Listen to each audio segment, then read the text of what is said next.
Olá, seja bem-vindo ao programa Ação Nacional.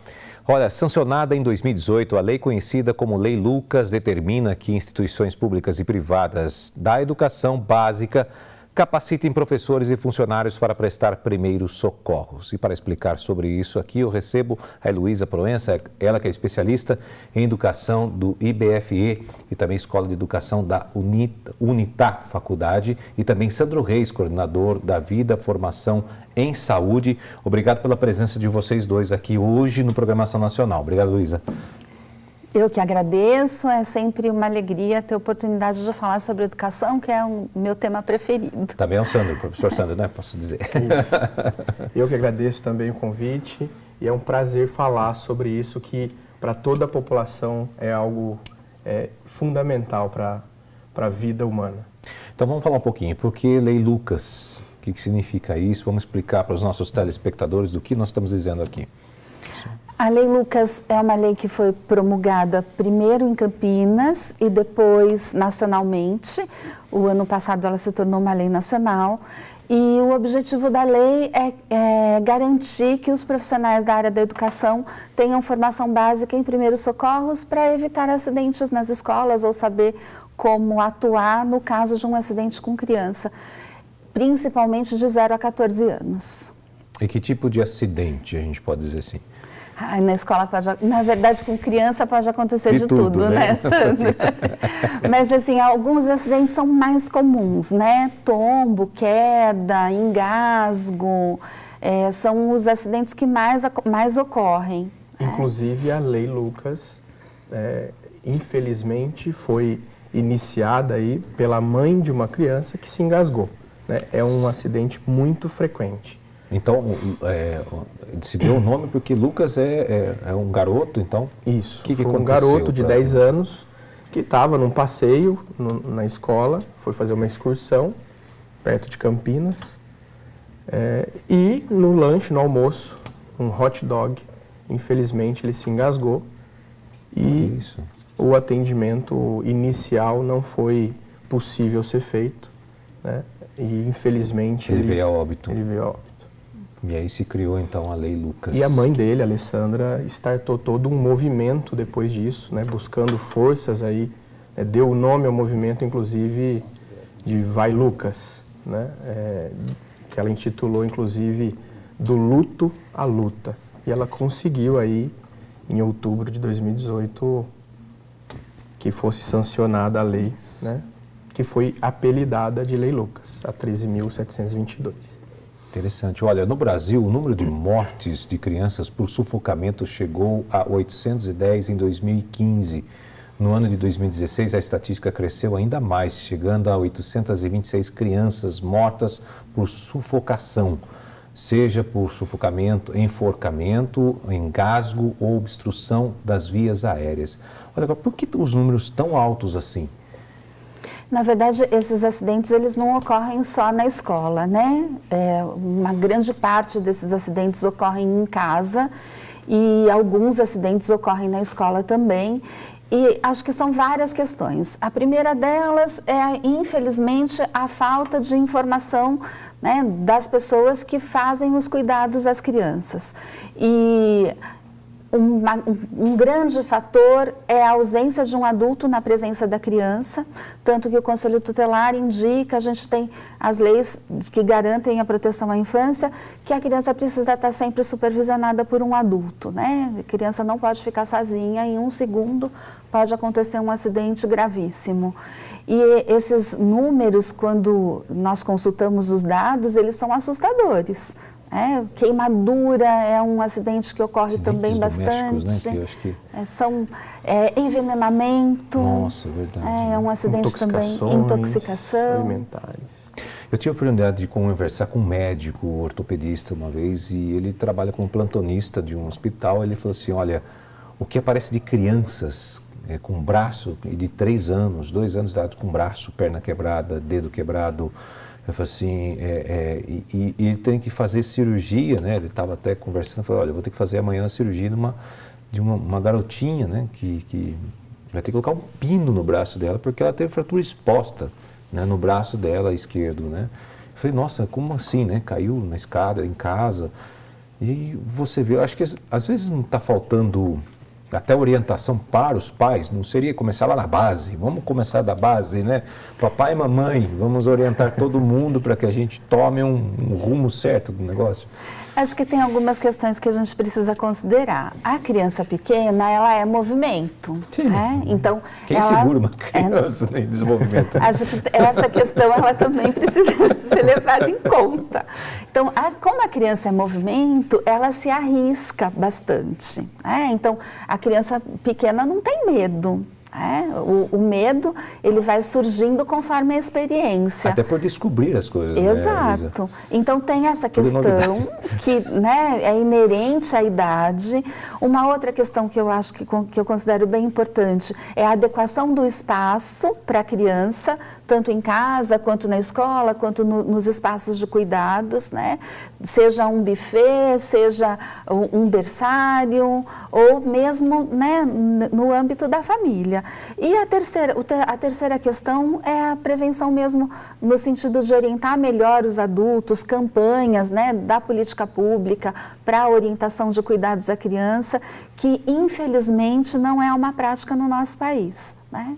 Isso que a Heloísa falou é importante, essa questão da gestão do risco do ambiente. Né? Quando a gente olha para um ambiente doméstico ou para um ambiente escolar, o que existe de risco e o que a gente oferece de perigo. Né? Quem nunca se cortou num caco de vidro, pisou num prego ou engasgou com bala soft.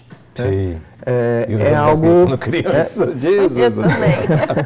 Como ela mesma disse, é muito comum. Criança a gente não consegue segurar. Mas o que a gente vai conseguir fazer então é fazer essa gestão do risco. O que é perigoso nesse ambiente, para reduzir a chance de alguma coisa acontecer. Então, assim, a adaptação também do local Sim. é importantíssimo, né? Que os pais têm que observar isso. Sim. Os pais e as escolas, as instituições que recebem as crianças. O que acontece hoje é que a gente tem um grande número de crianças que estão nas instituições de educação. Né? Não estão com a família, os pais trabalham ou meio período ou o dia todo e elas estão nas instituições. E aí eu acho que a grande contribuição da Lei Lucas é essa, porque ela traz um marco, né, no sentido de tornar obrigatório a adequação, né, dos profissionais para atender corretamente as crianças. E a escola que atende a criança pequena precisa compreender que é responsabilidade dela educar, mas garantir a segurança da criança também, né, no processo educativo. E esse é o diferencial da Lei Lucas, né, que é uma lei que promove a reciclagem, é uma obrigatoriedade anual, a capacitação dos professores e dos funcionários, de escolas, creches, até de buffets infantis. Né? Então, para o telespectador que está nos ouvindo, é se perguntar mesmo, eu estou deixando a minha criança e os meus convidados, por exemplo, numa festa infantil. Será que esse buffet está adequado? Está adequado? Está capacitado? Essas pessoas, esses tios, né, que eles chamam, né, os monitores, enfim, estão capacitados para atender um engasgo com uma bala, um bolo, enfim. Verdade. A lei, ela promove a reciclagem e torna pública, né? A escola tem que deixar exposto que os funcionários ali, que trabalham ali, os professores que trabalham ali, estão capacitados para atendimento de primeiros socorros. Então tá, vamos aprofundar um pouco essa questão da lei. Então a lei prevê punições para as instituições que descumprirem as regras estabelecidas pela lei. E quais são essas punições? A gente pode aqui linkar algumas assim? Multa, fechamento da escola. Perda do alvará, se houver incidência. Tá. Acho que tem algumas questões que são importantes a gente pensar em relação à escola, né? Nós falamos duas coisas aqui, por exemplo, nós falamos salão de festas, que isso é interessante, para a gente poder levantar aqui. Então, por exemplo, eu tenho que fazer treinamento para as pessoas que trabalham com crianças que atuam num salão de festas, de crianças. E as escolas também têm que ter esse treinamento também. Tem que ter o treinamento, mas olha que interessante, o transporte escolar, que retira a criança da sua casa e leva para uma instituição de ensino, Sim. Ele também tem que ter um educador formado em primeiros socorros para atender a criança. O transporte escolar não pode ter apenas o motorista, ele tem que ter um motorista e um monitor. E esse monitor que faz o atendimento direto às crianças, ele precisa ter uma formação em primeiros socorros. Essa é uma questão que institui a lei. Só esse profissional, né, o buffet, o transporte escolar, a escola não. Todos os profissionais que, de certa forma, atendem criança na sua atuação profissional. Quais as crianças de 0 a 14 anos, né, até a pré-adolescência. Por quê? Porque esse sujeito, ele não tem condições ainda, né, não tem autonomia suficiente de se cuidar sozinho, então ele precisa de um apoio, né, no caso do adulto. No caso da criança da educação infantil de 0 a 6 anos, isso é mais grave. Porque essa criança ainda está em processo total de formação e ela depende totalmente do adulto para garantir várias coisas, desde a alimentação até cuidados de higiene básicos e assim por diante. Então é fundamental que esse profissional esteja preparado. Né? E às vezes a gente diz, mas é uma lei só para a escola. Não, é uma lei para a população. Por exemplo, na área da arquitetura, na área da engenharia civil, né? Os equipamentos, eles precisam, os equipamentos físicos precisam estar adequados às crianças. Sim. Então, um engenheiro que fabrica um brinquedo, por exemplo, ele tem que ter noções sem dúvida, disso, né? Sem dúvida. Por exemplo, brinquedos de madeira, dependendo, brinquedo de parque é lindo, né? Parece que é super seguro. Dependendo do brinquedo, ele é muito mais perigoso do que de um outro material. Olha. Então, ferro para brinquedos de parque não é tão adequado. Então, na escola, o que a gente tem feito no trabalho de assessoria e orientação à escola? Orientar a adequação desses espaços para atender com qualidade essa criança. Para as famílias, a orientação é orientar melhor os pais para que eles saibam buscar escolas que sejam adequadas para que os seus filhos fiquem seguros. Né? E para a população em geral, para todo mundo que lida de alguma forma com a criança, é necessário ter princípios básicos de saúde. Né? Então, tá, por exemplo, eu estou lá num parque de diversões, um parquinho, vamos supor, nesses locais, por exemplo, em shopping, né, que você costuma ir, que tem aquele monte de brinquedo que sobe, que desce e que pula na cama elástica e vai para outro lado, enfim, né, as crianças ficam doidas quando vê aquilo, né. Ali também tem que ter a pessoa treinada para poder fazer esse tipo de atendimento, todos têm que ter ou só uma pessoa? Não tem essa obrigação, tá? Depende da gestão desse espaço. Alguns espaços, eles são para uso do público em geral. Esses espaços não têm monitoria, né? Normalmente a família leva e usa aquele equipamento, né? E a responsabilidade é da família.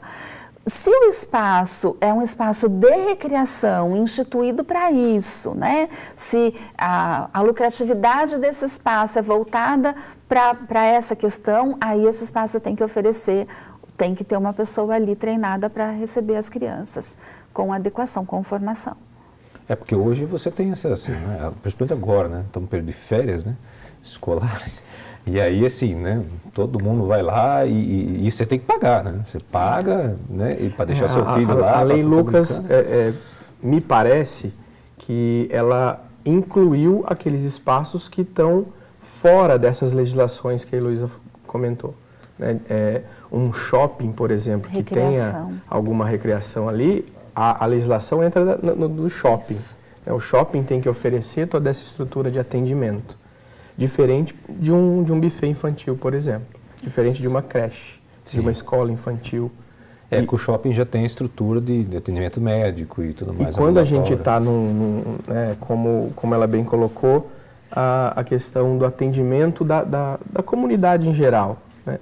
Quando a gente fala de atendimento de emergência, 98% dos atendimentos de emergência são prestados por leigos, por pessoas que não têm nenhuma formação. Sim. É aqui do lado que acontece, de repente, até que a ambulância chegue, até que o atendimento qualificado chegue, é um tempo precioso. E aí a lei contribui muito para isso. Né? Um professor, um monitor, alguém da escola que imediatamente consiga identificar, né, e manter a vida dessa criança até que o socorro qualificado chegue, ela pode salvar uma vida. Com certeza. Gente, esse é o Programação Nacional, que precisa ir para um rápido intervalo e volta já. Bacana.